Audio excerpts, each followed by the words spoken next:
Welcome everyone to this podcast from Bally's TAFSIG.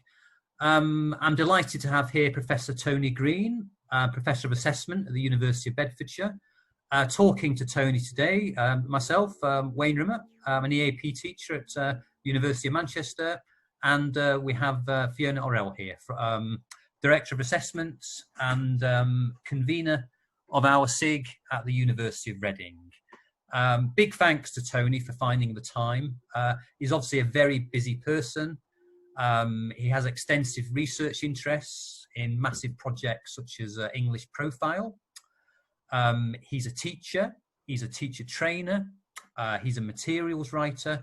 He's also got a range of very important publications. I first actually got to know Tony after I read his book, IELTS Washback in Context. I think that was based on your PhD, wasn't it, Tony? It was indeed, yes. Yeah, and I read that, and I think I reviewed it, and I think I sent an email to Tony. Can't remember when it was actually, Tony, but obviously that was a very important book. That was a very important publication now and then. So we're just delighted to have Tony here, actually. Well, thank you very much. Yeah. So maybe let's just start, Tony. Maybe you could tell listeners something about your current role and background. Yes, so I'm the director of CRELA, which is the Centre for Research in English Language Learning and Assessment at the University of Bedfordshire, based in Luton. And we are, I suppose, recognised maybe as the UK's leading research centre in the area of language assessment. And we are a team of about 7 now working there, with interests in various aspects of assessment. So we have people who specialise more in different skill areas, so more in speaking or listening, reading and writing, and in different aspects of assessment, so in large-scale testing, but also in classroom assessment and formative assessment. Cover all the bases. But we're a research centre, so we have doctoral students. We work on test and assessment development projects. We do training for teachers and assessment specialists. And we do some sort of test development work as well. Right. And can you just give an example of something you're working on at the moment, Tony? Yeah, so actually we're working at the moment on a test for the University of Bedfordshire. So we have a test that we're working on for the academic literacy of all incoming students. So it's mostly based on reading and writing. And we get students to read something as they would in an academic cycle, read something and write about it. But it's not strictly only for international students, it's for all our incoming students. And then we can direct them to appropriate sort of sources of support if necessary. Yeah, that's what I was going to ask, the outcome of that. So that's something across both for international and home students. Sorry, I didn't quite catch that. Sorry, so that's for both international and home students, and it's to direct to in sessional support. Yeah, so it's we have a number of kind of sources of support within the university for students with kind of study skills and language. And if we find that students are sort of not aware of how an academic cycle works or are not able to express themselves in writing in a way that's going to make them successful in the university, then we can point them to sources in the library or in academic support or in sessional language support that will help them and support them in their work. But that's really interesting. That happens a lot with universities in Australia, doesn't it? It's quite common for this post. It has, yeah, in Australia and New Zealand. So I think of the Delma diagnostic assessments they use at University of Melbourne and in Auckland, which they use in much the same way. Yeah. Right. Just going back to the beginning, as it were, Tony. How did you become interested in assessment? So my background actually is in secondary school teaching. Right. So I did a PGCE a very long time ago, and became very interested in assessment sort of in the classroom, thinking about how we assess students and use information from assessment to help students in their learning. But also in the hows and whys of assessment. So when you, I guess even before that, as a language learner, as a student myself, wondering how people came up with these daft questions that they asked you, and then made some sort of decision about your life and how much you were worth on the basis of that kind of information. It sounds like you were a bit cynical at the time. I don't think we should ever stop being cynical about assessment. I think that's probably the best approach to the whole question. I mean, it's interesting. I mean, when you did the PGCE, were those questions kind of quite explicit in the course, or was that just your kind of personal kind of interest in it? Well, I think as with all teacher training, I mean, I remember with my PGCE, the assessment element was the last thing we did, and skated over in relatively little detail. And I think that's a general sort of characteristic of teacher training, that assessment is the thing that is sort of left to the end and is sometimes considered something rather difficult and not something we need to worry about too much for now. You'll deal with that when you get into your job.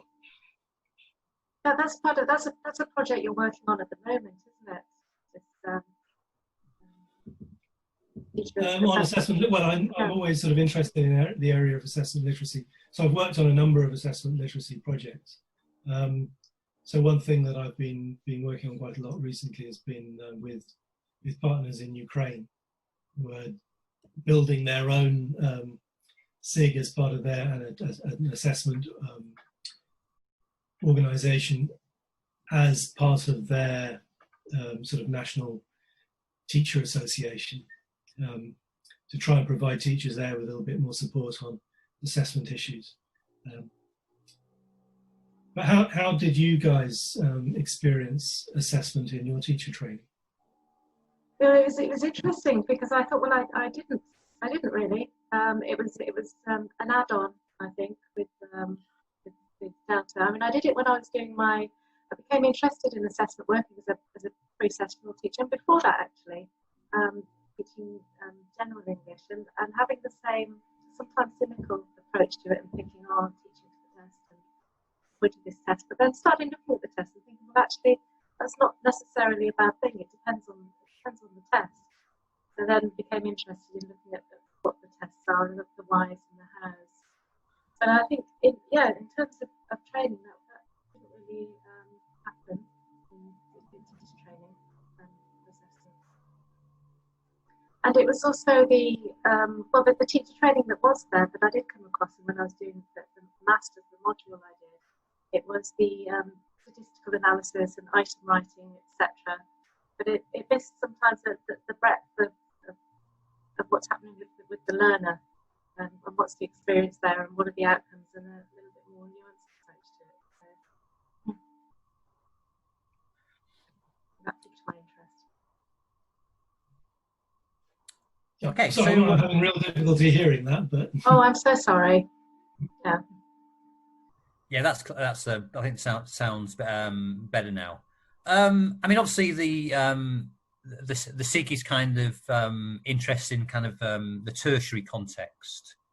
I mean, you mentioned that you did the PGCE and you're kind of thinking in a secondary kind of context. But what do you see as the major issues of assessment in our tertiary context? So, and I guess with BALEAP, you're looking at international students coming in to study at UK universities on the whole, sometimes in other contexts as well. So the big tests, the IELTS and TOEFL and Pearson, are going to figure fairly large in that picture. And the whole process of selecting who comes in to study on pre-sessional courses, who progresses from pre-sessional courses, and on what basis. So in some ways, pre-sessionals operate as something of a filter. So you are kind of acting as a way in the same capacity as something like IELTS in deciding who gets into university and who doesn't. Yeah. But at the same time, you have the use of assessment to actually promote the learning of the students. and to think about what they can do and what they need to be able to do in order to progress to university. I mean, that was really the focus of my doctoral study that we talked about earlier. Yeah. Was considering the relationship between what happens on pre-sessional courses and the kinds of study skills, the kind of awareness of academic culture that you can work with on a pre-sessional, and the extent to which that is or isn't reflected in a test like IELTS, and what IELTS does, and the status that IELTS takes on in the life of the prospective international student who knows that they've got to get through that hurdle in order to get into university. And there's the sort of risks involved in the understanding that receiving institutions, the universities, have of what IELTS scores mean, and the understanding that the students themselves have of what IELTS scores mean, and the understanding that we have of what it takes to operate in particular disciplines within a university. And there are clear sort of mismatches. IELTS tells you only a very limited amount in relation to how much students know or how much students are able to do the sorts of things they're going to be able to, they're going to be expected to do when they actually arrive on their subject courses.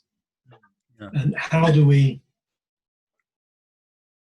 educate them about the differences between the language learning they've done and the language learning they may have done in preparation for IELTS, and the uses of language that they're going to make when they actually get on to studying in these different subject areas, which will have quite different expectations of what they're going to do in their writing or in their academic discussions from what they may have done in preparing themselves for something like IELTS. And the role of the teacher in a pre-sessional course in assessing, well, in understanding the difference between what the students know and what they might need to know in order to succeed in their courses, and what knowledge they bring, what awareness they bring with them that might help support them in some ways or might act as a barrier in other ways to them doing well when they actually arrive on their university courses. And it's building that understanding of those sorts of issues that I think is crucial to how successful EAP tutors are as assessors. Do you think EAP tutors see themselves as assessors? If they don't, I think they'd better start looking in the mirror, because that is a huge part of what they do. I mean, I think all teaching consists of assessment as much as it does sort of delivering any kind of course content. If you're not aware of where the students are in relation to what it is that you're doing in the classroom, then you're not going to be very successful as a teacher. And the only way you're going to become aware of where the students are and where you're going to is through some form of assessment.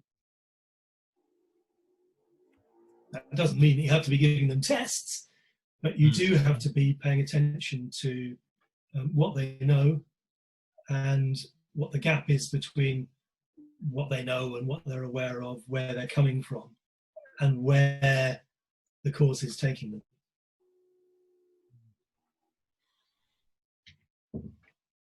I guess we're segueing into the next kind of point, really, is you mentioned the role of the teacher. We've been talking about that. What would you say, Tony, is meant by assessment literacy? So assessment literacy is about becoming skilled, becoming knowledgeable, and becoming critical about how assessment is used in our work. So for a teacher, it's some of those things I've been talking about. So it's thinking about why we're assessing people, what it is we intend to gain from that, how we are assessing people as teachers, but also the the purposes behind those external tests that we have to relate to. It's about helping learners themselves to understand their learning process, become more self-regulated as learners, so that they understand what the expectations are, what it is that they are learning, where they're trying to get to, where they are, where they stand currently, and what they can do to improve their performance, how can they benefit from what's happening on the course to the maximum in order to improve their performance and make themselves more likely to succeed in their language learning and in their subject learning in the future. Yeah. Sorry, and on that, where do you sit really on that, the tension between the need for, if you've got maybe a cohort of students and you're looking for a test that can be standardized in some way and to some extent objective, but then trying to give the individual learner the opportunity to show what they can do, and I find that such a tension to grapple with. I wondered if you had any insights on that.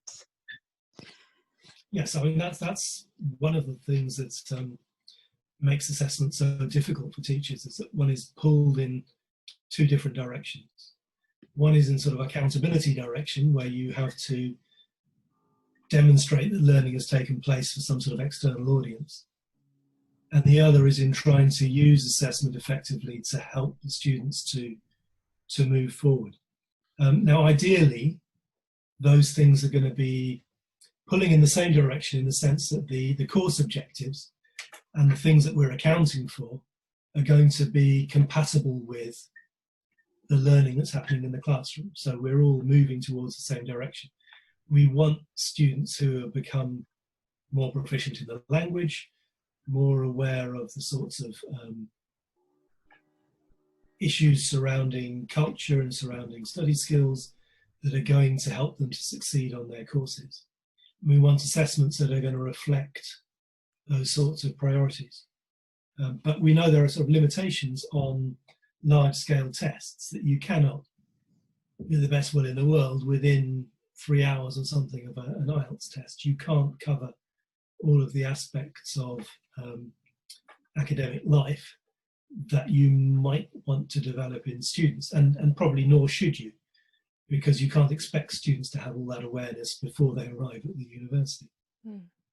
But I think you can convey to students that they need to look beyond the test to how well they're going to perform when they arrive at the university. And tests can tell them something useful about where some of their problems might lie. So if you give somebody an IELTS writing test, in some ways that's very unlike what they're going to have to do at university. It's timed, it's impromptu, you don't have any chance to sort of plan to think about the topic before you write about it. You tackle a new topic every time you do a new essay, which is very unlike what you're going to do in the university. But it can help you in terms of the organisation of ideas. It can help you in terms of some of the expectation for balancing and weighing different points of view that you might be expected to demonstrate in considering your university subject. So it can carry some of the distance towards what you're going to need to do once you get to university. And the role of the teacher maybe is to fill in those gaps and think about what else might you need to be able to do, and what other forms of assessment can we use to discover whether or not you are able to do those things, and what help you might need, or what support, what reflection you might need to do to bring you to the point where you have a fuller understanding of the purpose of university study, and what your different tutors on your course, or different tutors on different courses you might be taking, might expect of your work once you get into the university. Which native speakers will need as well, you know, that they're not asked to demonstrate before they start that they're able to complete successfully those kinds of tasks. We know that the ways in which universities operate and the ways in which they treat international students and the way in which they treat home students are not necessarily equitable. And the system is not set up in a way that it may be as fair to everybody as it might be. And nor do universities as institutions maybe think carefully enough about how they can accommodate international perspectives and how useful it is to have international perspectives for local students. When we think about international students, I think too often seen as providing financial incentives to university, but not seen so much as a resource that really could be so useful for local students in understanding, taking a more international perspective on their studies. But again, you know, maybe that's something we as language educators can help to move universities more towards. Maybe you could just pick up on that, Tony, actually. The international perspectives. If institutions were to kind of draw more on that, what kind of advantage would there be, do you think? So we think about different courses. Business courses, for example, are very popular for international students. So they will come from a different business culture. They will have different expectations of what it means to do business in the countries where they're coming from.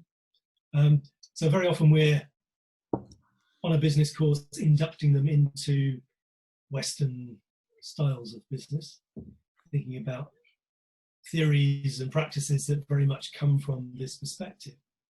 Perhaps not doing enough to take account of other perspectives that they made, how they think in terms of the practices that they're familiar with in their countries, and to what extent do the practices they're learning about on their courses generalize to the cultures and the contexts from which they've come. And going back to large-scale tests, do you think this is something they could aspire to, this kind of international perspective?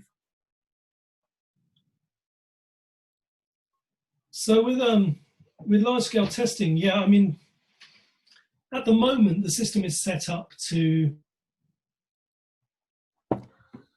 it's based really on a sort of deficit model of education. So they don't have the English language abilities to succeed at university.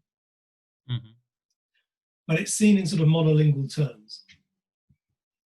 And what's not considered are the language abilities they have in their first language, and the knowledge of the topic they might have in their first language, and the role that their first language might play in facilitating their success at university and supporting the work that they can do collaboratively with other students, using sort of resources that may be available in their first language, and perhaps again from a different perspective, and bringing that into the courses that they're studying on. And how far do language resources they have available to them support their ability to succeed at university? Large-scale tests at the moment can't give you any insight into that. We don't see those sorts of processes going on. All we're looking at is, can they do this stuff in English under time pressure? Whereas actually academic success can depend on a lot more than that. And it can depend on sort of cultural background and aspects of their first language that they can bring in and make use of in the university context. So it would be very interesting to think about how that might be tested, but I suspect that testing is probably not the answer, and that more interactive forms of assessment that explore those issues with them, perhaps through experiences like pre-sessional courses, are going to give you better insights into whether they have additional resources that can actually help them to succeed at university that are not covered by these language issues. Is it, Tony? I think a lot of teachers will be shocked by the idea of encouraging students to use their first language as a resource, because I think in ELT, first language is almost like stigmatized. Don't use L1 in class, and the use of translation, for example, as a testing technique is considered well. I was fascinated. I don't think I would be advocating the use of translation. Yeah, sure. But we know that there are a lot of tools now available to learners, of which translation is a relatively trivial part.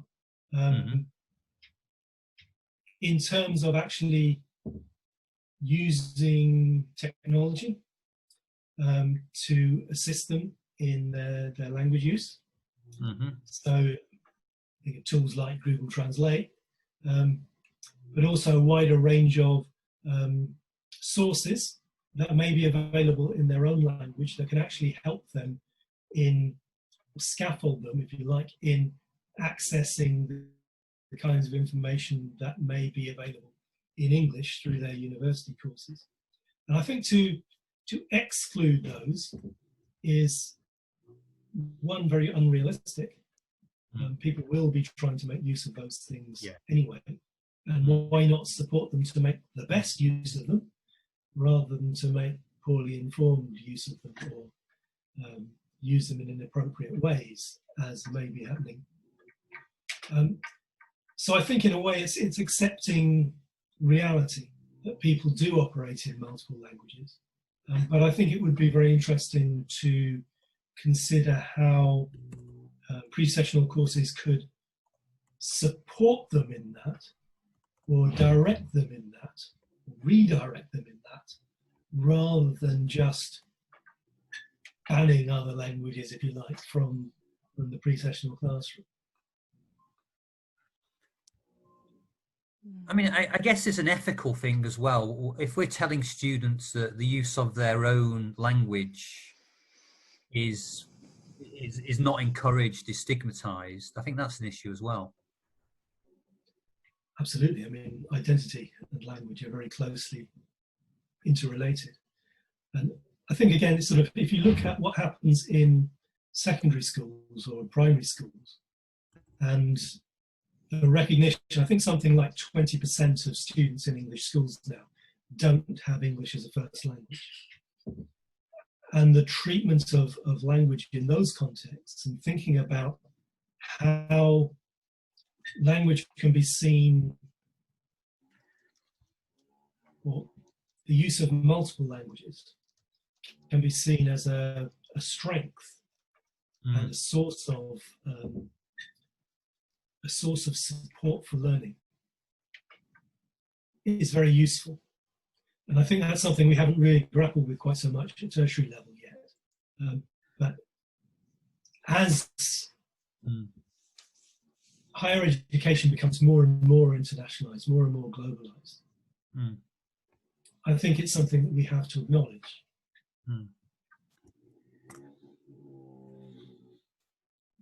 Tony, I'm still thinking about that phrase you used, the deficit model of assessment.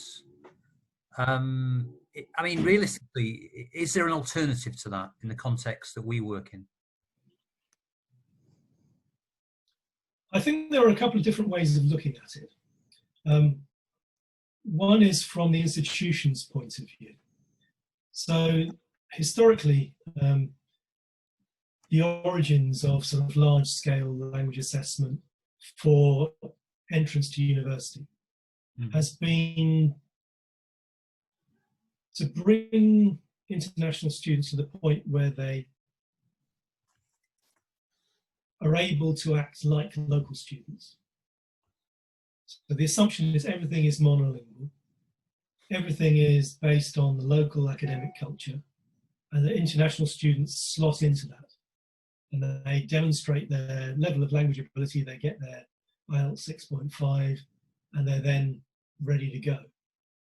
Now, we know that's unrealistic. that actually there are still all sorts of barriers to success for international students. But the onus is always put on the student to heal themselves, to bring themselves to the level where they're able to operate on the same level as a monolingual native speaker. I think institutions need to rethink that model and think more about how they could accommodate to international students, and how the institution itself may need to adapt in some ways, and how perhaps the language used by the institution could be adapted more to the capacities of the international students. And that might serve them better as an education than simply putting all of the pressure onto the student to adapt their language abilities to be able to get into the university. So I think that's one perspective. That seems a long way off, Tony. It does, but I suspect that in an era of increasing competition from universities that are not based in native English-speaking countries, that the offer from universities in countries that are more understanding of English as a lingua franca, if you like, that may turn into a serious source of competition for universities in the UK and the US, and that they may have to rethink. From the point of view of kind of tests and what we do bringing students in, I think it's more a question of how we take account of the tools that are now available to students. So the sources of help that they can use with their language. So traditionally, of course, we've excluded things like sort of spell checkers and grammar checkers and the sort of language support that is now available to people online. We exclude that from tests. It's not excluded once they get into their academic studies. So what the test is going to tell you about what they can do when they have those sources of support is limited. So we may need to rethink what tests do in terms of what it allows, what sources of support it allows to test takers, and the conditions under which they take tests. There's also a change within universities in how people are assessed. So my son is now studying at university, and one of his recent assignments involved making a podcast. So that's going to introduce interesting new sorts of challenge for international students. And it's not the sort of thing that is addressed in the sorts of language tests that we give at the moment. So multimodal forms of expression, different forms of production that involve language, but also the use of images, use of video, use of all sorts of other tools. That's going to come in, and it's going to change the landscape of assessment. And then there seems to be a shift towards more reflective writing or reflective accounts of learning as forms of assessment that we don't, I mean, historically we haven't traditionally prepared students for. In fact, we've perhaps even steered them away from that kind of reflective account writing. Yeah, and it's a point that's sometimes made about, if you teach people how to write IELTS essays and then they're supposed to sort of reflect back on their own experiences, there's a bit of a mismatch between what they're being asked to do. You made a good point, Tony, about models. I mean, you know, approaches like ELF haven't really been reflected in assessment. I mean, again, question of like pragmatism, really. I mean, is the model going to go away from the native speaker? I think that the model has already moved away from the native speaker. People are trying to think in terms of a more international model. How that plays out is obviously problematic. One, from the point of view of the test taker, that are we then going to expect them to engage with a much wider variety of accents and dialects in taking tests, and that is not something I think that the test takers accept very readily. So they prefer the idea that they're working towards a sort of maybe not a native speaker model, but at least a fairly constrained model, and they're not going to be exposed to too many different things in the course of taking a test. But I think already the sorts of academic language variety we're dealing with are quite international. That when people publish in English, they're not necessarily native speakers of the language, but the kinds of language that they're producing make reasonable models for testing.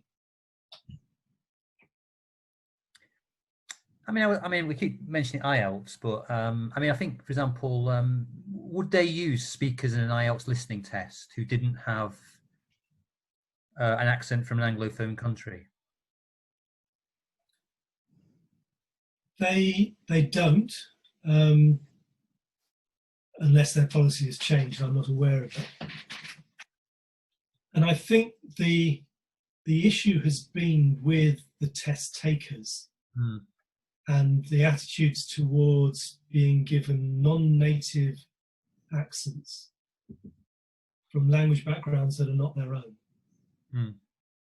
So it would be like a student from China being exposed to an IELTS test delivered in a Spanish accent. It's not likely to be an accent they'll have been exposed to in learning the language. And therefore it may be an issue of fairness, whether it's reasonable to expect them in the course of a test to suddenly be exposed to an accent that they haven't heard before.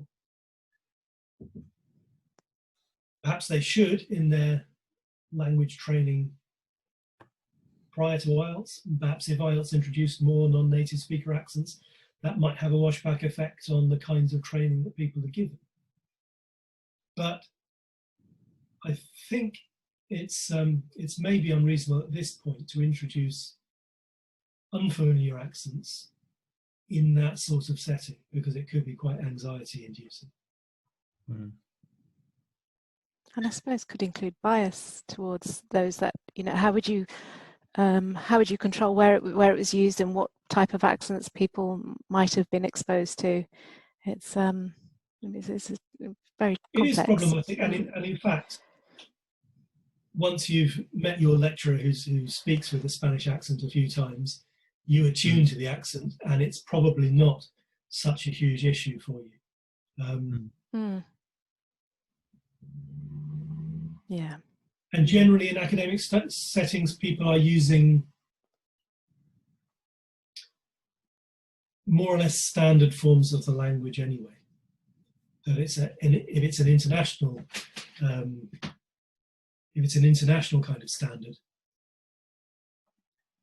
perhaps, but it is a form of standard language that is accessible to a wide range of people.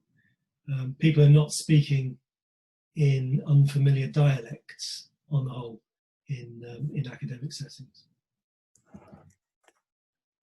Just going back to what you said earlier, Tony, a few minutes ago about test takers, you indicated the kind of their expectations of assessment are changing. In what way would you say?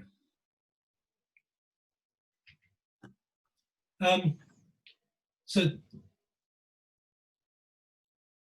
I'm not sure what I said, so I'm not sure. Yeah, I think we're just talking about test takers, and you mentioned your son who's doing this podcast project. Yes, no, I'm talking about university students. So it's in university, the forms of assessment are changing. In higher education, people are using new forms of assessment. That's not being reflected in language tests so much, but it will be in the future. Sorry, Tony, on. Yeah. So I think as the reality of academic study changes, language assessments are going to have to change to reflect that. I guess that could introduce quite a lot. Yeah, I mean, but then, I mean, they are language tests. So I guess the construct's changing if we're moving away from that. Or, I mean, there are lots of repercussions of that, aren't there? I mean, I agree. Well, they're language tests, but they're language for academic purposes. So they are already situated in a sort of academic environment, whether that's kind of university study in North America, or whether it's the kinds of language you might encounter at university, or however they express it for IELTS. It is presented as a broadly academic context, and it reflects the ways in which language is used in those academic contexts. So if language is used in those academic contexts to prepare podcasts, then it seems reasonable to suggest that if that's an important part of academic study, that's going to be something, or a use of language, that will be reflected in language tests directed towards, or language assessments directed towards, academic study. And I wouldn't exclude from that the assessments carried out formatively and summatively by EAP tutors.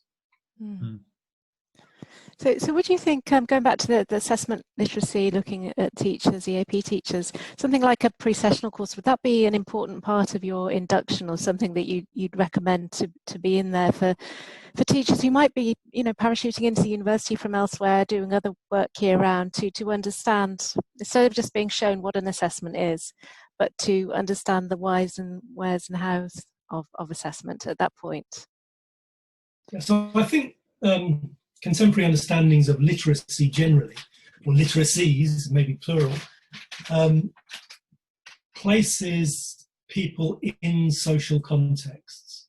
So when we learn about literacy practices, it's important to think about who's communicating with who for what sort of purpose. And I think the same goes with assessment literacy, that we need to think about assessment literacy as local as well. So if I'm going to work on an EAP course at the University of X, I need to understand the assessment practices on that pre-sessional course, and I need to be inducted into the assessment practices on that course. And assessment works best when it's done at some level collectively. So when teachers work together, when they collaborate on how they're going to assess their students, they do a better job than when they just rely on what they learned back in their teacher training days. So I think the more that we discuss the kind of assessment that we're going to do with our colleagues, and the more we talk about the sorts of assessment that goes on at this institution and how we use assessment to support learners on this course, the better the outcome for everyone is likely to be. And equally, the more we discuss assessment with students and explain to them, discuss with them the purpose of the sorts of assessment that we're engaging in, and how this is going to help them as learners, how this is going to help them cope with their university study, the more likely it is to be successful. And the more likely we are to encourage them to become assessors of their own work, to reflect on how well they're performing. Yeah, I think that's important, because I think throughout, you know, working in the field, to a greater or lesser degree, we come across some negativity towards assessment and tests, and it's seen as a reward or punishment tool, and yet there's so much more to it than that. But it's trying to get that conversation going, I think. Yeah, I mean, the idea that assessments are basically about generating a grade, I think, is one of the great sort of negative influences on education at all levels. And the less we worry about grades and the more we worry about actually learning what it is we're here to learn, the better things are likely to work. I mean, Tony, you were talking about like dialogue and like dialogue with the learners. It's my impression they're often not really involved in the dialogue. The process is very kind of externalized. That the learners are not involved in the dialogue? Or? The dialogue, yeah. Testing is something, kind of assessment, it kind of happens to them. Well, I think probably in most educational cultures, assessment very often is something that is done to learners, not with learners. And the idea that assessment can be done with them is not always immediately understood or even welcomed by students who come from kind of credentialist societies where it's all about getting the best possible grades. Mm-hmm. And that includes our own society, of course.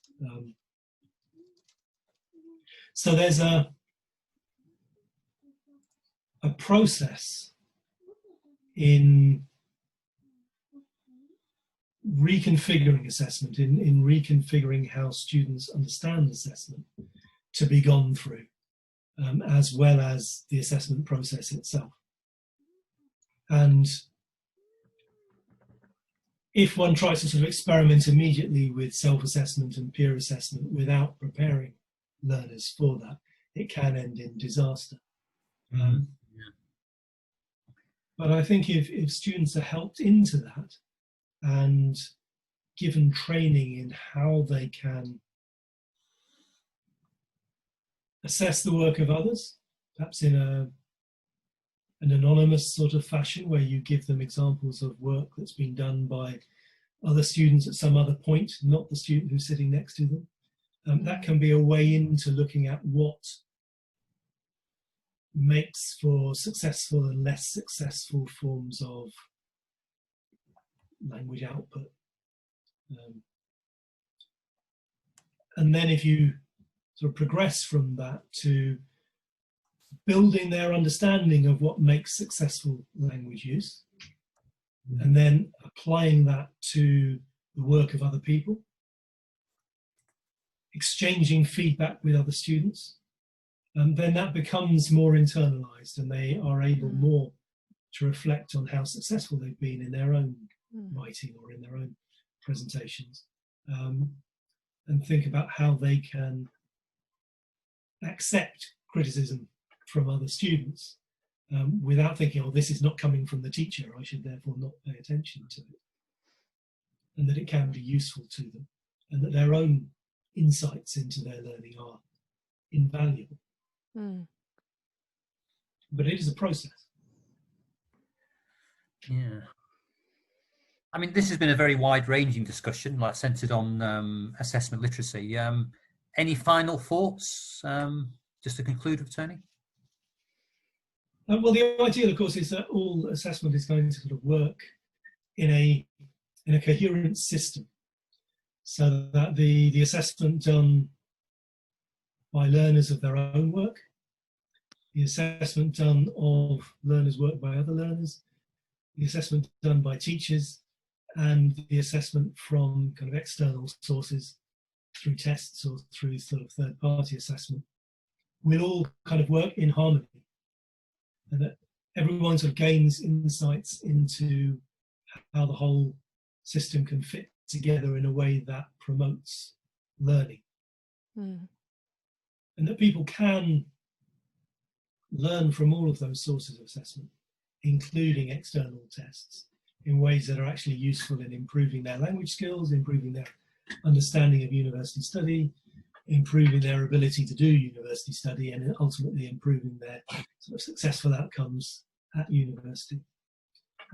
So the more that teachers and students understand about assessment in the classroom, but also assessment done from external sources and how that fits into their kind of language learning careers, then I think the better things will work. And the more those things work at cross purposes, the more that the external tests do something different to what's happening in the classroom, the worse the outcomes are likely to be, because we'll end up with students who are narrowly focused on passing the test and not paying enough attention to what they do when the test is over, and they then have to cope at university. So yeah, a call for harmony. Well, call for harmony, that's a very nice point to end on. So thank you very much, Tony, for giving up your very valuable time and your expertise. A lot of food for thought there. And thank you too, Fiona. I've really enjoyed this. I've really enjoyed this 45 minutes. So thanks. Yeah. I hope this turns out to be the first of a long series of podcasts. Yeah, there was a lot to talk about there, Tony, actually. Yeah. Yeah, I hope so, because as you're talking, I keep hearing, you know, all these little gems and nuggets that are worthy of pursuing in their own right. So yeah, let's hope so. It's funny because I've just done induction for a pre-sessional course, and really the kind of assessment comes up in a very functional way. You know, I mean, it's but pre-sessional's got an interesting dynamic though, because most of the teachers are there just for 6 weeks or whatever, so they can't really buy into the culture of it's very hard to get a dialogue with them because there isn't really time. And although a lot of them will return sort of year after year, tend to find a home to work on professionals. And it is really good, I think, to have that dialogue about assessment right at the beginning in induction, because a lot of the teachers who are coming in, they've come with such a range of experience, and you can learn so much. Maybe you can't change what you've got set up for one particular year, but there's quite often food for thought about what you do and what you might be doing from what they've seen elsewhere in the wealth of experience that they've got. Yeah. Absolutely, yeah. I mean, it's what we said about the students in the university. That everybody comes with an awareness and feelings about assessment that we can all learn from. That's it. I think, as Fiona said as well, I mean, that anxiety as well. That's a big thing. Yes. Yeah. Anxiety of understanding what's required and making sure you do it. It's quite a big pressure, isn't it? Yeah. Of course, it's pretty essential as well. Thinking about why we do it is also important. Yeah. Right. Well, again, thanks. But I mean, yes, I'm sure thank you, Tony. And you, Wayne. Yeah. Have a nice evening, everyone. Bye-bye. All right. Thank you. Very much, Bye. Bye.